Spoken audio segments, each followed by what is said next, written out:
Ambiance festive ce mercredi 15 février 2023 à l'occasion de la clôture de la FENASCO Ligue A, édition 2023 dans l'arrondissement de Yaoundé 4e. Cette compétition, faut-il le rappeler, a été lancée en décembre 2022. L'apothéose du jour est constituée des élèves du lycée de Minkan, d'Anguissa, de Kondongo, du lycée bilingue d'Ekounou, du lycée technique d'Ekounou, de l'Institut Pétou, cadre qui abrite l'événement entre autres, sous l'égide de l'adjoint au sous-préfet de Yaoundé 4e, en présence de la présidente du comité d'organisation FENASCO Ligue A de Yaoundé 4e, Brigitte Sidonia Bessolo. Satisfaite de cette finale, de même tout le tournoi, toute la compétition qui s'est déroulée dans de très bonnes conditions.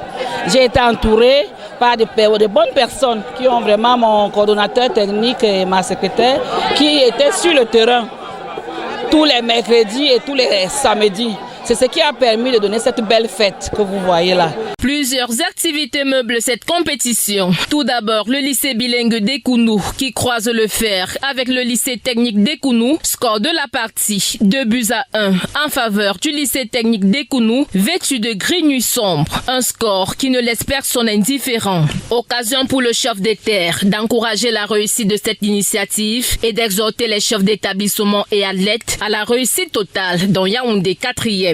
La responsable du comité d'organisation et bien d'autres responsables du sport dans l'arrondissement, nous faisons comme ça l'occasion de d'être présents ici parmi tout le monde, parmi ces jeunes, pour dire que l'administration côté du sport marche la main dans la main et puis nous partons sur une note satisfaisante parce que nous assistons comme ça à la dernière phase de football entre jeunes et nous sommes vraiment confiants. Autre temps fort de cette cérémonie, la rencontre entre les joueuses de l'Institut bilingue Pétou en vert qui affronte le lycée bilingue d'Ekounou en rouge-noir. Malgré le jeu difficile, l'équipe en rouge remporte 5 buts à 3 au tir au but et c'est l'effervescence totale.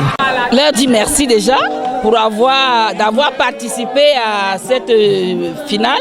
On a eu déjà les finales qui sont passées, étaient assez rehaussées. On a vu le talent. On a vu la compétition et on a aussi vu le fair play, ce que nous encourageons. Donc merci à tous et que vive le ministère des enseignements secondaires et aussi que vive le Cameroun et que vive la jeunesse. Cette belle rencontre riche en son et en couleurs s'achève par la remise des récompenses aux méritants.